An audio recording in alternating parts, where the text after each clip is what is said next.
Hello students, आज मैं फिर आपके साथ हूँ यूपी टेट के प्रीवियस क्वेश्चन के साथ। ये क्वेश्चन 2018 में आया है। देखिए ये रहा क्वेश्चन।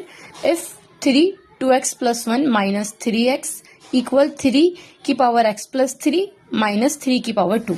तो हमें ये सॉल्व करना है। तो देखिए हमें क्वेश्चन क्या गिवन है, 3 2x + 1 ओके -3 की पावर x 3x + 3 -3 स्क्वायर। अब आपको कुछ नहीं करना है, आपको सिंपल पावर को ब्रेक करना है। देखिए 2x इंटू 3 की पावर 1। हमने ये रूल कौन सा लगाया, हमने ये रूल a की पावर m इंटू a की पावर n का फॉर्मूला लगाया, जो हो जाता है a की पावर m + n। हमने इसको इसमें ब्रेक कर दिया -3x। ऐसे ही सेम यहाँ करो, 3 की पावर x इंटू 3 की पावर 3 -3 स्क्वायर। ठीक है इतना।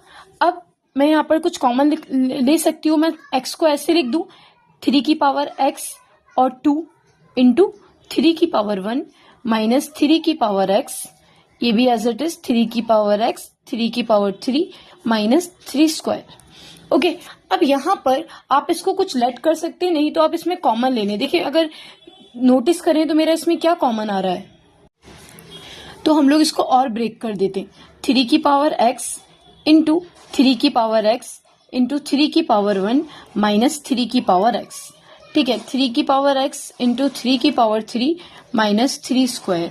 यहां से मैं 3 की पावर x कॉमन ले लेती हूँ। जब मैंने यहां से 3 की पावर x कॉमन लिया तो मेरा क्या बचा, 3 की पावर x और ये +1 और -1, क्योंकि यहां से 3 की पावर x कॉमन आ गया।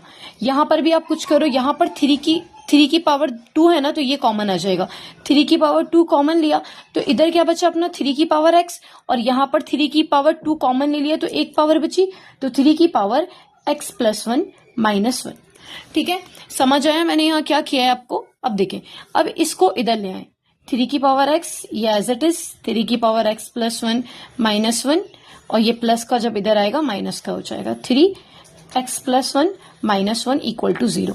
अब इन दोनों में ये कॉमन ले लें, 3 की पावर x + 1 -1 कॉमन ले लिया तो इधर क्या बचा, 3 की पावर x 3 स्क्वायर = 0। ओके, इतना क्लियर है। अब यहाँ पर एक एक बार दोनों को 0 के इक्वल रख दो, 3 की पावर x -3 स्क्वायर = 0। ठीक है, तो ये माइनस का जब उधर आएगा प्लस का हो जाएगा, 3x 3 स्क्वायर। पावर कंपेयर कर लो तो x की वैल्यू कितनी आ गई है, 2 आ गई है। अब इसको इक्वल रख दो, 3 की पावर x + 1 -1 = 0। ये माइनस का 1 जब उधर आएगा तो किसका हो जाएगा, प्लस का। अब 3 की पावर x + 1 की जगह मैं 3 की पावर 0 रख सकती हूँ। अब कंपेयर करो पावर, x + 1 = 0। x की पावर उधर जाएगी तो किसकी हो जाएगी, माइनस की। तो अपने x की कितनी वैल्यूज आएंगी, अपनी 2 वैल्यूज आएंगी, एक 2 और एक -1। तो अपना राइट आंसर है 4।